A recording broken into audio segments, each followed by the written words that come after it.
Now, streaming live, this is KSLA News Now.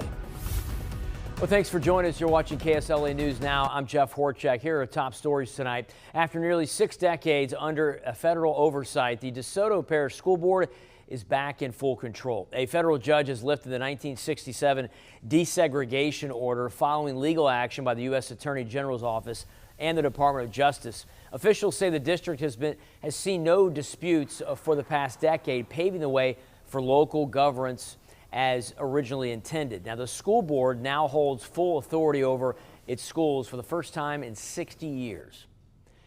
Well, community united in grief. Hundreds gathered inside Wascom High School's gym today to honor 2 young brothers who lost their lives in a tragic house fire last week. Many came not because they knew the boys, but because they wanted to show support. Now, the family thanked everyone for their support during these very difficult times. And although they were put to rest today, their memories will forever live in the hearts of family and friends. I have videos and pictures of Isaac from the past year or two in my phone from when his class was in PE. And just there's moments when I'm sitting just thinking about him that I could hear his voice. He always just called me coach, or he used to just look at me up and smile. And that's all I can remember is it's never a bad moment that I can think with Isaac or Caesar. And tonight on KSLA News 12 at 10, our Marvin Andrade brings us more memories of the boys from those lucky enough to be a part of their short lives. Well, a letter from Caddo District Attorney James Stewart shows a concern about a rise in young females committing crimes. According to the Caddo District Attorney's Office, in prior decades, 1 or no females occupied the 24-bed jail.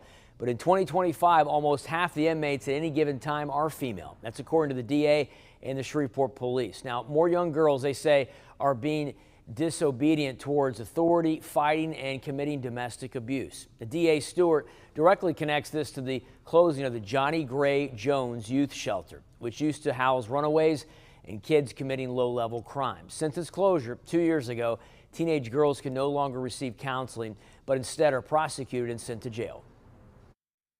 There is a lack of, in general, resources being put towards juvenile facilities. You know, the juveniles are our future. These are our future fathers and mothers of this area.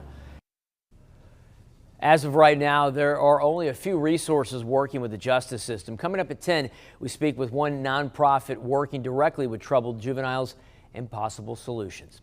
Well, leaders in Texarkana, Texas say an email phishing scam continues to circulate across the city. And we're told the scam is targeting local residents and people applying for permits and businesses who may have work contracts with the city. And the scammer emails includes fake invoices requesting payment. The city leaders say the city does not ask for payments through unofficial email addresses or through invoices that appear unsolicited or unexpected. So like I said, they're coming from an email that ends in like a .com, and so all of our emails here at the city end with .gov, and would come from either someone that you are already in contact with the city, or through our official channels through the finance department. Now, the city says if you get a suspicious invoice through your email, please contact City Hall.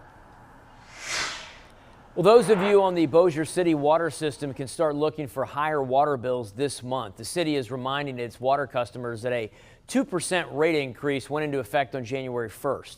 Now, the first bills that you'll see with that new increase are dated for January 8th. The city's website says the rate hike is so it can actually comply with state mandates, and then because of the recent rise in supply and equipment costs associated with providing high-quality water. Well, we have storm chances in the forecast and beautiful temperatures by the weekend. I'll tell you all about it coming up in your First Alert forecast.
Now, KSLA First Alert Weather.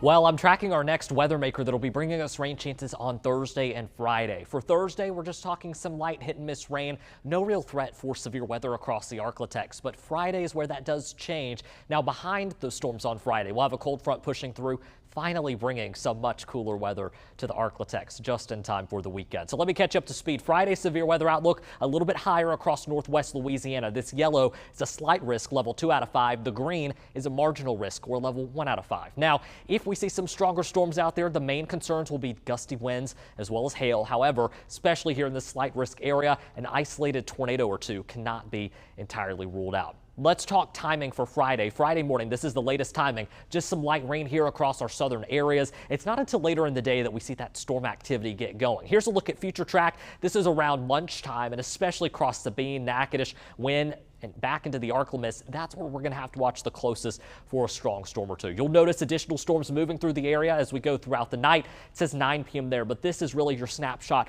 around 6 o'clock on Friday evening. Still expecting rainfall totals anywhere from ½ inch to 1.5 inches of rain, and we need every drop of that rain that we can get. That's where we've got the worst drought conditions right now in the Arklatex. This tan color here indicates level 1 drought, the orange level 2 drought, and where you see that yellow there filling in, those are pre-drought conditions. Things pretty quiet out there right now in Bossier City from our John Harvey Toyota camera.